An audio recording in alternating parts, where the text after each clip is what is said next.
여러분에게 지금 질문 하나를 드리겠습니다. 아주 간단한 질문입니다. 마음속으로 바로 떠오르는 답을 찾아보세요. 준비되셨나요? 당신은 어떤 사람인가요? 지금 머릿속에 뭐가 떠오르셨나요? 그냥 평범한 사람이요. 딱히 특별한 건 없는데?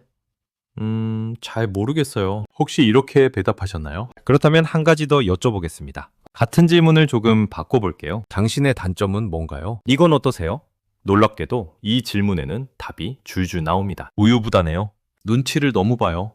끈기가 없어요. 사람들 앞에서 말을 잘 못해요. 이상하지 않습니까? 나는 어떤 사람인가 라는 질문에는 입이 굳어지면서 나의 단점을 물으면 마치 준비한 것처럼 술술 나옵니다. 이건 여러분의 성격 탓이 아닙니다. 여러분이 겸손해서도 아닙니다. 그 속을 들여다보면 아주 날카로운 가시가 박힌 심리학적 이유가 숨어 있습니다. 오늘 우리는 자존감이라는 가면 뒤에 숨어 있는, 특히 자존감이 낮은 사람들이 죽어도 대답하지 못하는 질문들을 통해 당신의 마음 밑바닥을 한번 들여다보려고 합니다. 오늘 이 영상 하나만 끝까지 보시면 왜 당신이 자신을 사랑하는 것이 그토록 힘들었는지, 그리고 어떻게 하면 당신의 뇌를 다시 당신의 편으로 만들 수 있는지, 뇌과학이 증명한 방법 2가지를 알려드리겠습니다. 첫 번째로 마주할 할 상황은 아주 사소한 곳에서 시작됩니다. 카페에 앉아 메뉴판을 보고 있다고 상상해보세요. 당신은 지금 목이 마르고 상큼한 에이드가 마시고 싶습니다. 그런데 같이 간 친구가 난 따뜻한 아메리카노 마실 건데 너도 그거 마실래? 여기 원두가 진짜 좋대 라고 말하는 순간 당신의 뇌는 풀가동되기 시작합니다. 에이드를 시키면 제조 시간이 길어져서 친구를 기다리게 하겠지? 원두가 좋다는데 굳이 다른 걸 시키면 친구의 안목을 무시하는 건가? 이런 생각들이 찰나에 스쳐 지나가고 결국 당신의 입에서 나오는 말은 나도 그거 마실래 입니다. 여기서 자존감이 낮은 사람들이 절대 대답하지 못하는 첫 번째 질문이 나옵니다. 바로 당신이 진짜로 원하는 것은 무엇인가요? 라는 질문이죠. 심리학적으로 이런 현상을 자기 삭제라고 부르기도 합니다. 이들은 자신의 욕구를 드러내는 것을 일종의 위험으로 간주해요. 내가 원하는 걸 말했다가 상대방이 거절하면 어떡하지? 혹은 내 욕구 때문에 분위기가 망가지면 어떡하지? 하는 공포가 깔려있는 거죠. 그래서 이들은 늘 타인의 욕구를 자신의 욕구인 양 착각하며 살아갑니다. 타인이 기뻐하는 모습을 보는 게 곧 나의 기쁨이라고 스스로를 속이지만 정작 혼자 남겨졌을 때 찾아오는 그 지독한 공허함은 설명할 길이 없습니다. 당신은 지금 타인의 삶을 대신 살아주고 있는 건 아닌가요? 자, 다음 장면으로 넘어가 볼까요? 이번에는 당신이 꽤 괜찮은 성과를 냈을 때입니다. 직장에서 프로젝트를 성공적으로 마쳤거나 오랜만에 정성 들여 꾸미고 나간 자리에서 와, 오늘 진짜 멋지다. 역시 너는 이런 걸 정말 잘해. 라는 칭찬을 들었다고 해보죠. 보통의 상황이라면 고마워, 기분 좋다 라고 답하면 그만일 텐데 자존감이 낮은 사람들에게 칭찬은 마치 뜨거운 감자를 손에 쥔 것 같은 고통을 줍니다. 아니에요. 운이 좋았어요. 이거 사실 산지 오래된 옷이에요.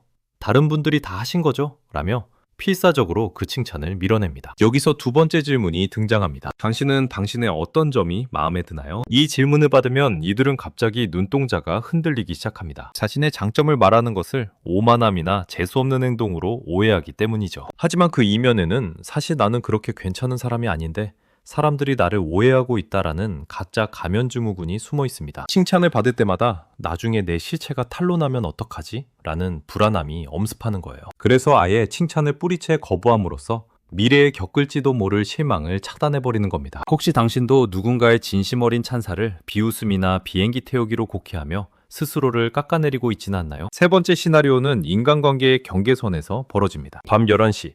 이제 막 잠들려는 찰나에 평소 연락도 잘 안 하던 지인에게서 전화가 옵니다. 자기 힘든 일 좀 들어달라는 하소연이죠. 당신은 내일 아침 일찍 중요한 회의가 있고 몸은 천근만근입니다. 하지만 당신은 거절하지 못합니다. 1시간 넘게 들어주며 그랬구나, 힘들었겠다 라고 맞장구를 쳐주죠. 전화를 끊고 나면 위로를 해줬다는 뿌듯함보다는 왠지 모를 불쾌감과 자괴감이 밀려옵니다. 이때 스스로에게 던져야 할 질문은 이것입니다. 당신이 생각하는 당신의 한계선은 어디인가요? 자존감이 낮은 사람들에게 거절은 곧 절교 선언과 같습니다. 내가 상대의 부탁을 들어주지 않으면 저 사람이 나를 떠날 것이라는 강력한 유기불안이 작동하죠. 그래서 자신의 감정 쓰레기통을 기꺼이 내어줍니다. 하지만 슬프게도 이렇게 선을 긋지 못하는 관계는 존중받기 어렵습니다. 당신이 스스로의 시간을 존중하지 않는데 누가 당신의 시간을 소중히 여겨줄까요? 아니요 라고 말하는 순간 무너질 것 같았던 세상은 사실 당신이 생각하는 것보다 훨씬 더 단단합니다. 당신의 착함이 사실은 미움받을 용기가 없어서 선택한 비겁함은 아니었는지 조심스럽게 되물어보고 싶습니다. 왜 이런 일이 벌어지는 걸까요? 우리 뇌에는 나에 대한 정보를 저장하는 전용 도서관 같은 회로가 있습니다. 우리가 겪은 경험, 들은 말, 받은 평가가 이 도서관에 차곡차곡 쌓입니다. 문제는 이 도서관의 사서가 매우 편향적이라는 겁니다. 어릴 때부터 너는 왜 이것밖에 못하니? 형을 좀 닮아라. 그것도 못해? 라는 말을 반복적으로 들은 사람의 뇌에는 부정적인 자기 참조 데이터가 압도적으로 많이 쌓여 있습니다. 그래서 당신은 어떤 사람인가요? 라는 질문을 받는 순간 이 편향된 사서가 부정적인 책만 꺼내오는 겁니다. 넌 부족한 사람이야. 넌 사랑받을 자격이 없어. 넌 뭘 해도 안 돼. 이건 진실이 아닙니다. 이건 편향된 데이터베이스의 검색 결과일 뿐입니다. 스탠포드 대학의 심리학자 캐롤 드웩 교수는 이런 현상을 설명하면서 중요한 말을 했습니다. 자존감이 낮은 사람은 자신을 싫어하는 것이 아니라 자기 자신에 대한 데이터가 왜곡되어 있는 것이다. 여러분이 스스로를 가치 없다고 느끼는 건 여러분이 정말 가치 없어서가 아닙니다. 뇌 속 도서관에 잘못된 책이 너무 많이 꽂혀 있을 뿐입니다. 그리고 여기에 하나 더. 우리는 한 가지 거대한 착각에서 벗어나야 합니다. 사람들은 자존감을 높여야 하는 것, 혹은 쟁취해야 하는 것이라고 생각합니다. 하지만 진실은 조금 냉정합니다. 자존감은 높이는 것이 아니라 나를 향한 공격을 멈추는 것에서 시작됩니다. 지금까지 여러분은 왜 나는 남들처럼 당당하지 못할까? 라며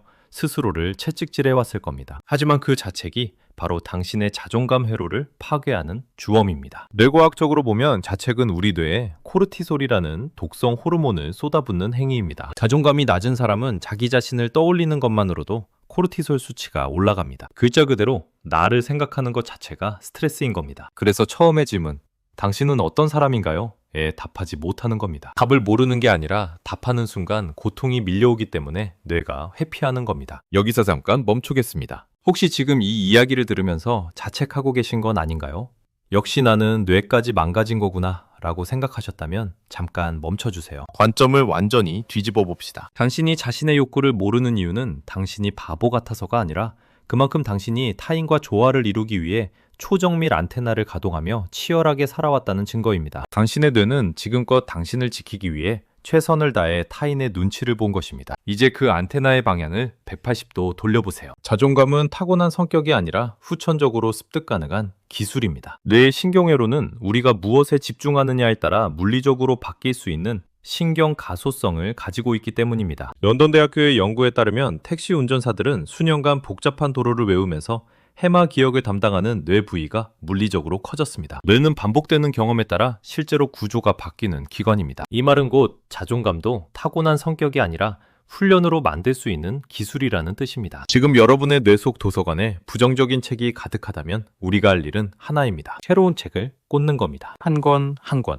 꾸준히. 그래서 지금부터 그 방법을 알려드리겠습니다. 자존감은 느끼는 것이 아니라 훈련하는 것입니다. 뇌의 자기 참조 네트워크에 새로운 데이터를 입력하면 뇌는 물리적으로 달라집니다. 돈도 시간도 필요 없습니다. 지금부터 두 가지 방법을 알려드리겠습니다. 첫 번째, 2인칭 다정함 선언입니다. 아침에 세수하고 거울을 볼 때 자기 얼굴을 보면서 대부분 어떤 생각을 하시나요? 피곤해 보인다. 살찐 것 같다. 눈밑이 처졌네. 우리는 거울을 볼 때 무의식적으로 결점부터 스캔합니다. 뇌에 있는 편도체가 위험 요소를 찾아라는 명령을 내리기 때문입니다. 이걸 뒤집는 겁니다. 내일 아침 거울을 보시면 결점을 찾는 대신 이렇게 말해보세요. 자기 이름을 2인칭으로 부르면서요. 누구야? 어제 하루 수고했어. 오늘도 네가 할 수 있는 만큼만 하면 돼. 왜 2인칭이냐고요? 이선 크로스 교수의 연구에 따르면 나는 괜찮아 라고 1인칭으로 말할 때보다 누구야? 넌 괜찮아 라고 2인칭으로 말할 때 전전두엽이 더 강하게 활성화되고 편도체의 반응은 줄어듭니다. 마치 친한 친구에게 조언하는 것처럼 뇌가 작동하기 때문입니다. 거울 앞에서 10초. 이것만 하시면 됩니다. 두 번째, 세 줄 존재일기입니다. 자기 전에 오늘 하루를 떠올려 보세요. 그리고 딱 세 줄만 적는 겁니다. 단 규칙이 있습니다. 성과를 적는 것이 아닙니다. 존재를 적는 겁니다. 오늘 힘든 하루였지만 끝까지 버텼다. 동료한테 웃으며 인사했다. 비가 와서 우산을 챙겼다. 거창할 필요가 전혀 없습니다. 대단한 성취가 아니라 나는 오늘 이렇게 존재했다를 기록하는 겁니다. 이게 왜 효과적이냐면 자존감이 낮은 사람의 뇌는 하루가 끝나면 자동으로 실패와 부족함만 리플레이합니다. 뇌에 편향된 사서가 부정적인 책만 꺼내오는 것처럼요. 세 줄 존재일기는 그 사서에게 강제로 다른 책을 꺼내오게 만드는 훈련입니다. 캘리포니아 대학 데이비스 캠퍼스의 로버트 에먼스 교수의 연구에 따르면 이런 기록 습관을 3주만 지속해도 뇌의 긍정적 자기 참조 회로가 눈에 띄게 강화됩니다. 자기 전 1분, 세 줄이면 됩니다. 오늘 이야기를 정리해 보겠습니다. 첫째, 자존감이 낮은 것은 당신의 잘못이 아니라 뇌회로의 생존 전략일 뿐입니다. 둘째, 자존감은 쟁취하는 것이 아니라 나에 대한 공격을 멈추는 기술입니다. 셋째, 아주 작은 선택의 반복이 당신의 뇌 구조를 물리적으로 바꿉니다. 우리 뇌는 72시간만 새로운 패턴을 반복해도 시냅스 연결이 달라지기 시작합니다. 딱 3일만 의식해보세요. 여러분의 뇌 속 도서관에 새로운 책이 한 권 꽂히기 시작할 겁니다. 오늘 처음 해드렸던 질문 기억하시나요? 당신은 어떤 사람인가요? 지금 당장 대답하지 못하셔도 괜찮습니다. 그 대답은 지금부터 만들어가는 겁니다. 오늘 거울 앞에서 한마디, 자기 전 3줄. 그것이 답이 됩니다. 이 영상이 당신의 숨겨진 목소리를 찾는데 작은 울림이 되었기를 바랍니다. 다음 영상에서도 당신의 마음을 더 깊이 들여다보는 따뜻한 이야기로 찾아오겠습니다. 구독과 좋아요는 당신의 자존감을 응원하는 저의 마음이기도 합니다. 편안한 시간